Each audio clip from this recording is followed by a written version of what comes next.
So I wanted to talk about lessons that I learned in my 30s. Um, some of these lessons are still playing out, still trying to implement some things, still falling short every now and then. Like, you know what I mean? Like, I don't know, just because they're not necessarily, I don't know, whatever, still learning. So the first one is to be disciplined. And by discipline, before I tell you what I mean by to be disciplined, I'll tell you where that begins. Y'all, I'm trying to get my thoughts together. I promise this whole video ain't gonna be all cluttered like this. But I feel like when you leave home after high school, college, whatever, or, and you no longer have your parents, your professors, your teachers, this support system that's rallied around you, which is going to lead to my next one. But anyways, you have these people that are keeping you on task or on track. You have teachers saying, hey, you need to make sure that you turn in that paper, or you were late again, make sure you're not late again tomorrow. Or your parents, make sure you shower and make sure you clean your room. Your mom or your dad chose your meals, made sure that you had a balance of some good stuff in there too, to make sure you weren't eating fast food every day, things like that. Or your dinner, like you thought you were in control, I'm sure, towards the end, but still, like, you weren't making those decisions. So then once you leave that behind, that discipline has to come from you. You have to now say, I need to stay up late. Like, I want this job, or I want this position. I need to do, like, especially if you're already hired in a company and you want to move up, I need to do this, this, and this to get there. So outside of work, I need to spend time researching and studying. It's time for math class. Researching, sorry y'all, that was Echo doing an alert for my son's class, which he needs to be in. See, that's my discipline to remind me to help log him in. So anyway, where was I? Oh, it's so hard to film when everybody's awake, and I'm trying. Anyway, so to tell you, if you want this position or you want this in your life, that you've got to do it. Like, to learn to things that I've learned, and I don't know if I talk about that later, but like meditate and stuff, to learn that you need that, to learn that I need to take some more time, to learn to discipline yourself, to make sure I go grocery shopping so that I got food to cook, so that I don't have to be run out at 11 o'clock at night to cook dinner, or to know I need to take my butt to bed at a decent hour because I have to get up to accomplish things. You go from, like, before you could wake up, your mom wakes you up at the last minute, your clothes probably laid out, grab your breakfast, head to school, everything is set for you. Well, you have to discipline yourself now. You've got to say, I learned to, I have to go to bed so that I can get up. And if I want to work on my goals and my future and all these things, I have to do these things before my workday actually begins. So I think that that's something that's really important. I hope that made sense, because I do feel like I rambled, a couple distractions and everything. But that discipline has to come from within you. Your mom's no longer making you go to church or making you clean. Cleaning is a big one. I remember our first apartment, like, putting, I don't know if we didn't know where the dumpster was or didn't feel like going to the dumpster, but that we had a laundry room and we didn't have the washer and dryer in there yet. So we would stack all the trash bags as we took them out in there, I guess, anticipated, well, I'll take it out in a couple of days or whatever. Well, that room got disgusting, like gross, totally.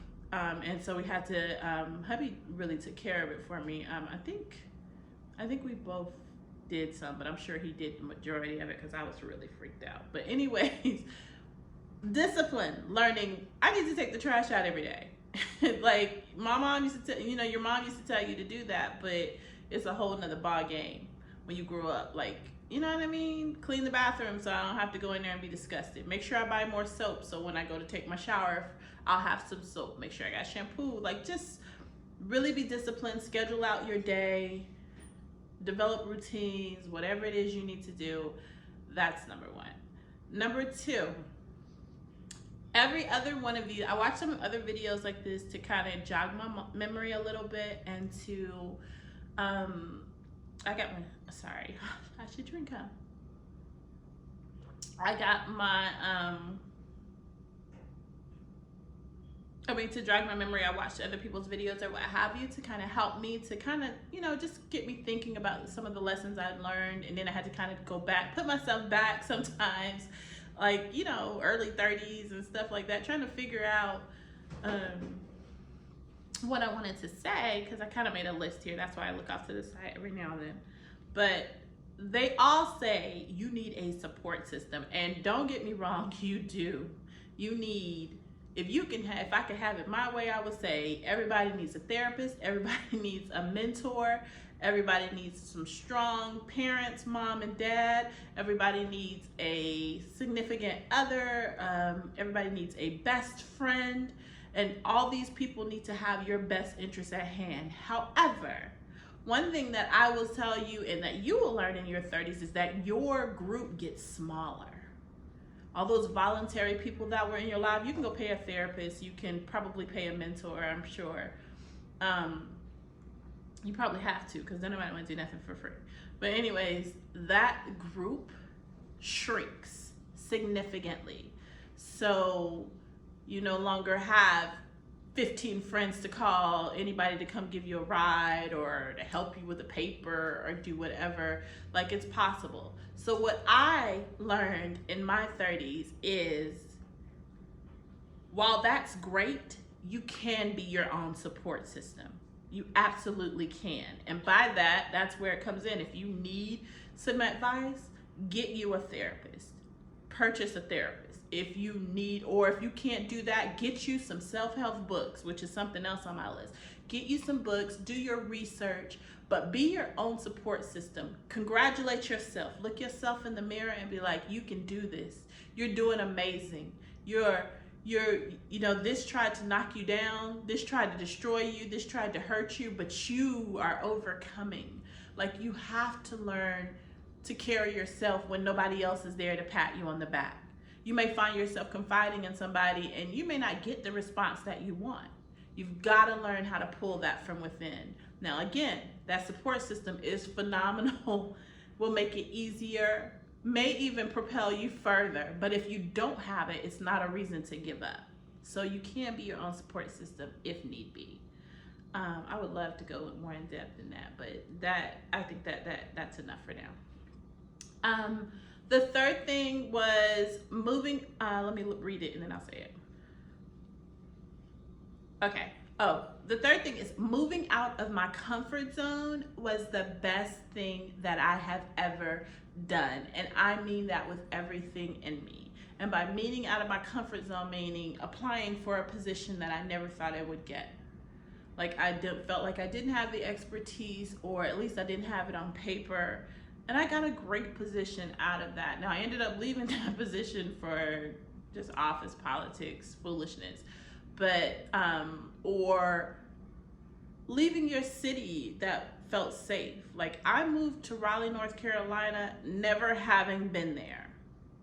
And that was a big, big deal. Like, literally had never been there. I moved to Los Angeles without viewing my apartment, without knowing the area. I had always visited California as a child and fell in love with it and knew that I would eventually live there. But I, doing it as an adult, I think I had a trip maybe a year before or so, so the feeling was still there when I was there, so I was like, yeah, I gotta come here. But moving there, like, having cars shipped and driving across the country and never seeing your apartment and all that stuff, yeah, that was wild. That was wild, but it was the best thing I ever done. It showed me that I can do this without, kind of like support system thing. I can do this. I can do what other people can do. I can move across the country. I can secure an apartment. I can learn new roads. I can meet new people. However you get out of your comfort zone, I say do it. It'll help you open your mind to more possibilities.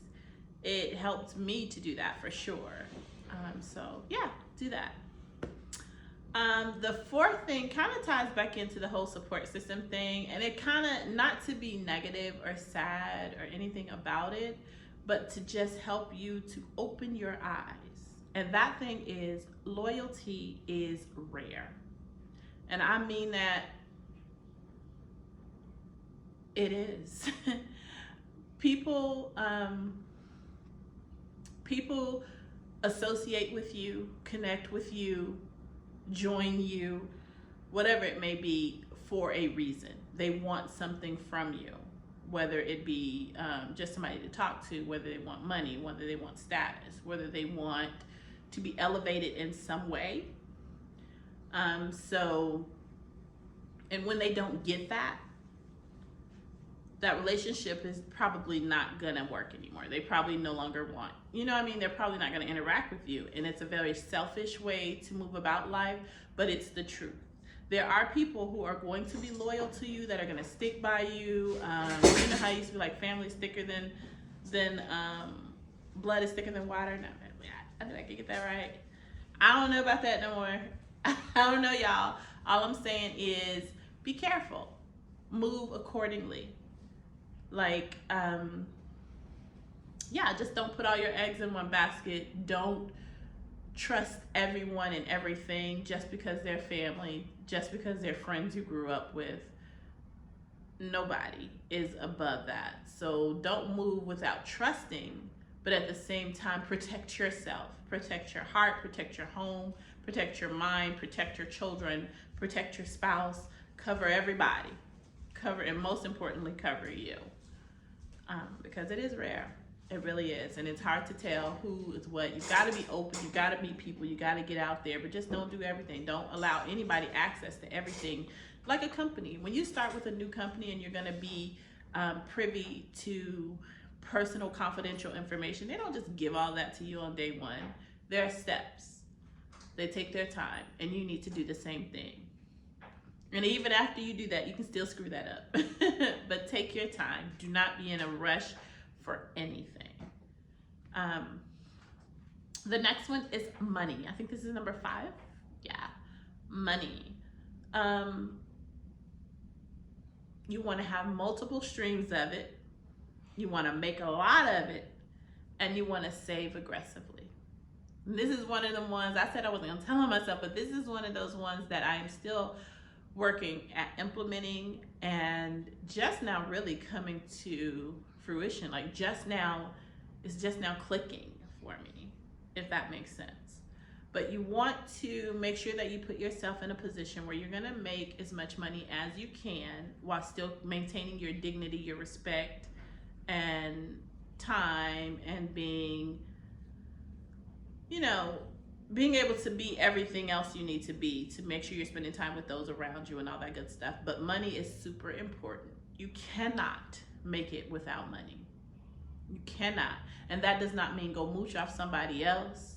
All the flute out girls and the ratchet stealing friends and I don't know, whatever, all that other stuff. That's not what I mean by money. Don't be selling drugs, not chasing money in that way, but land yourself a good job. Do the best you can with your education, with your network, with your skill set, and land the best job that you can. Make as much as you can. Everybody always says live below your means. I'm having a hard time with that one, always have, but it is super, super important. All of your money that's coming in shouldn't be going right back out. You're setting yourself up for failure in the future. All you need is to come up with an illness, or to lose that job, or anything, or you ain't supposed to say the word, so we'll say panini, that happened in 2020 to everybody. All you need is something like that, and you run the risk of losing everything. So you need to be making that money. You need to be making the money work for you, investments and things of that nature. You need to make sure that it's not all going right back out on car, rent, food. All of it cannot be going out. You also need to be saving aggressively. The more you save, the earlier you start saving, the better. Literally. And I know this sounds cliche. It sounds like something that everybody says, but it is the honest to God truth. An opportunity may come along for you to elevate your lifestyle, to do something. If you haven't saved, you can't do it. You now gotta wait and plan to get into it, and you may miss that opportunity. So don't let that be your story. Get in, start saving immediately. The younger you are, the less responsibility you typically have. You usually don't have a ton of kids and all that good stuff. So you got plenty of extra income. You got plenty of time. I ain't saying work 3 jobs and 120 hours a week, but do what you need to do. Spend as little as possible. Still have some fun. Still live. Still eat good, but save. Save aggressively and invest. My sixth, 1, 2, 3, 4, 5, 6. My sixth thing, and these are me things. I was gonna go a different way with this, but these are the things that, that were me. These are lessons that stood out to me. Running.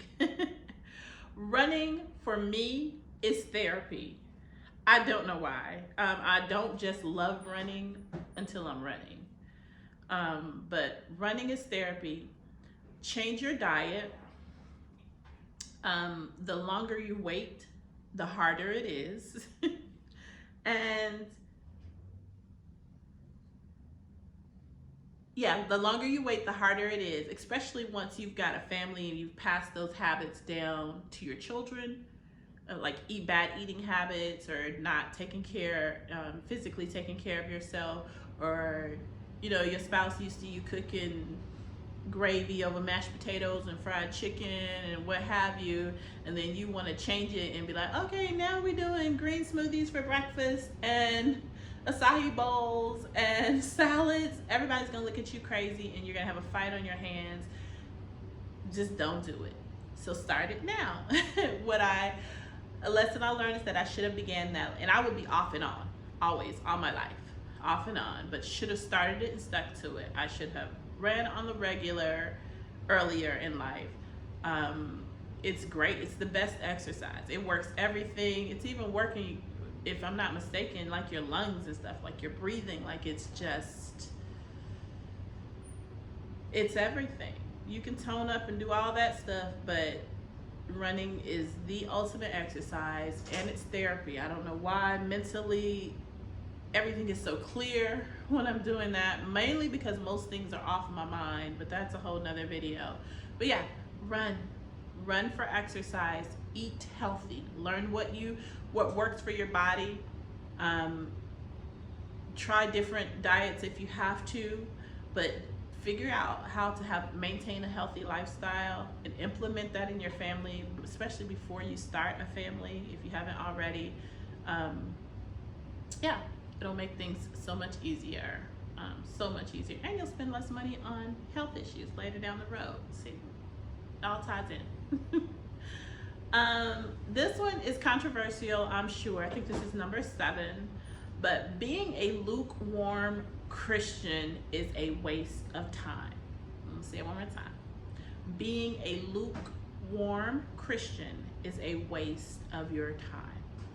Yeah, when you were little, your mama got you ready. You might have went to children's church or Sunday school or whatever you called it where you were. You drug yourself to church. You listened to the message, whatever.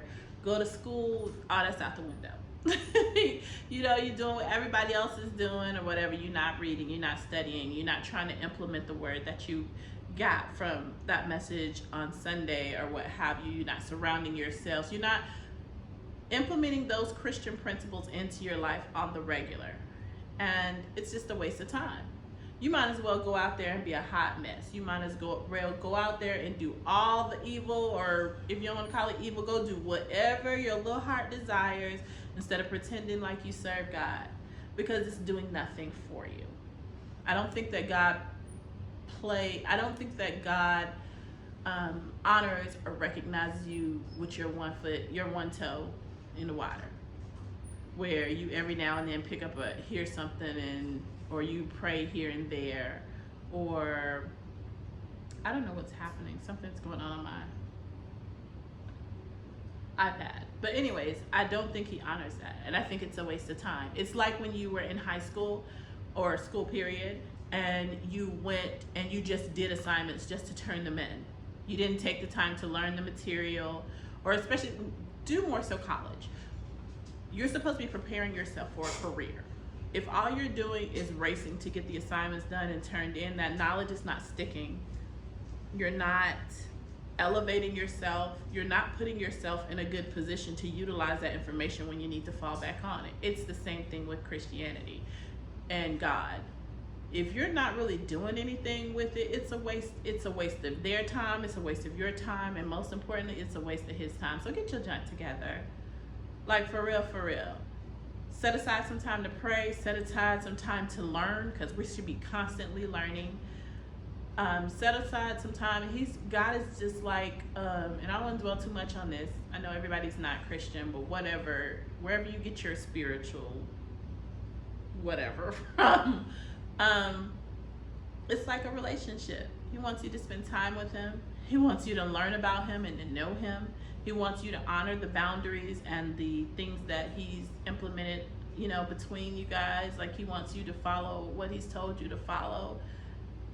He's going to cover you, but you got to cover him. Period, point blank. You don't know it all. You do not know it all. You did not learn it all as a child. Your mama couldn't teach you everything about God. Do what you need to do. So, yeah. I've lost my count. I want to say 8. But college is not the only way.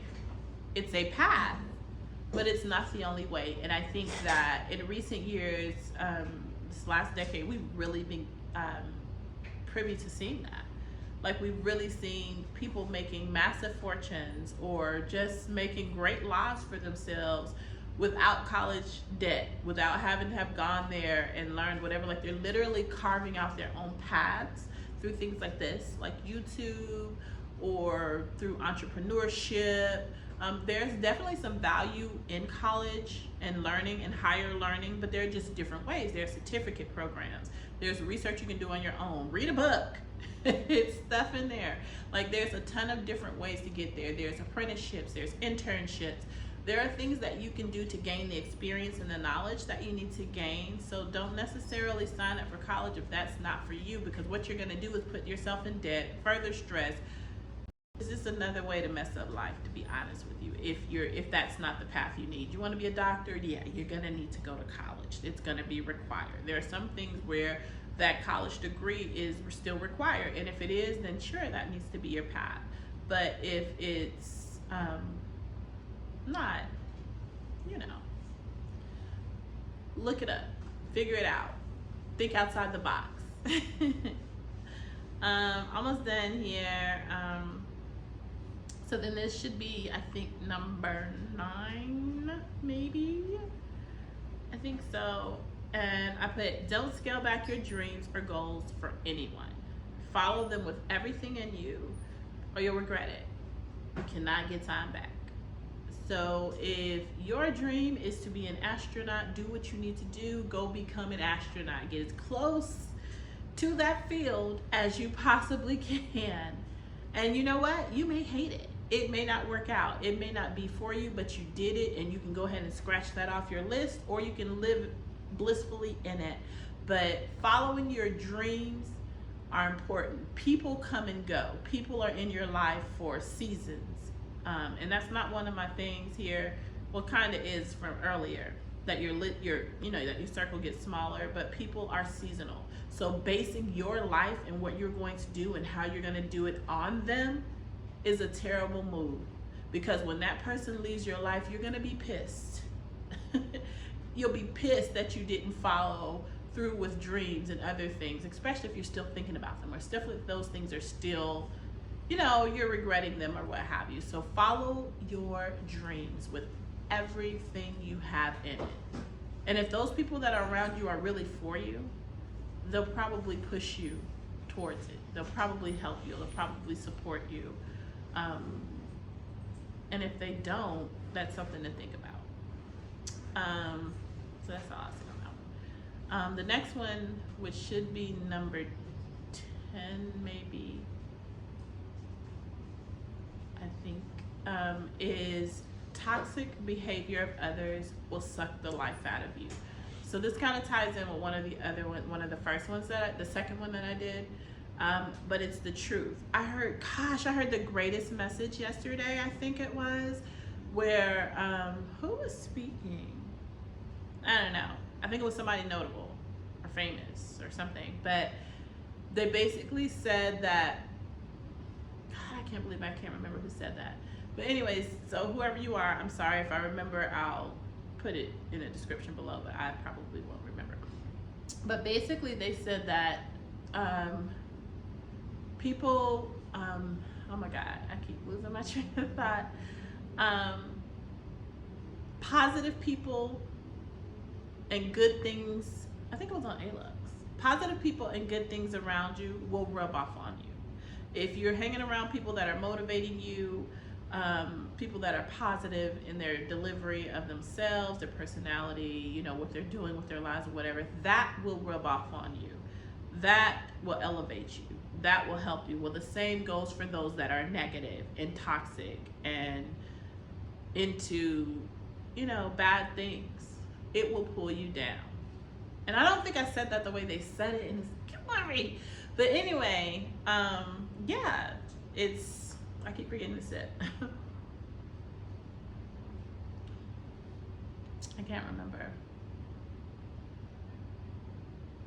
I almost feel like I added my own twist on that. I almost feel like what they said was being around good, strong, untoxic people, you can stay the same or what have you, like, but negative people will pull you down. It's something along that. But regardless, do what you need to do with that. There's truth in it both ways. And number 11, I don't know, the last one is reading is my superpower. It could be your superpower. I feel like an ad. But I learned so much from reading. I heard earlier, I think today or yesterday, whatever, that most big CEOs read like 50 books a year. And that was mind-boggling to me because I'm thinking they have less time than anybody. Growing up, I was an avid reader, but then life got busy.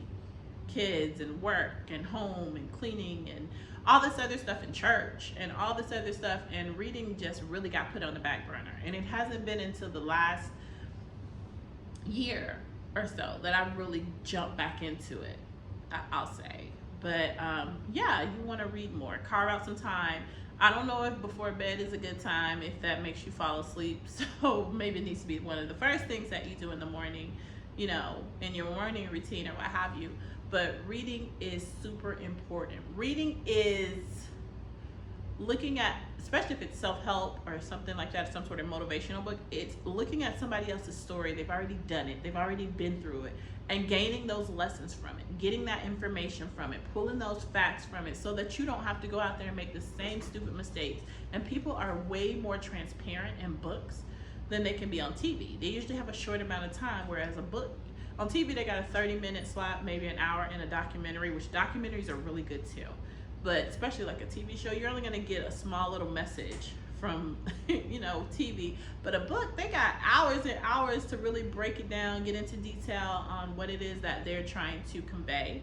You have to use your discernment, because anybody can write a book, but use your discernment, read multiple books on a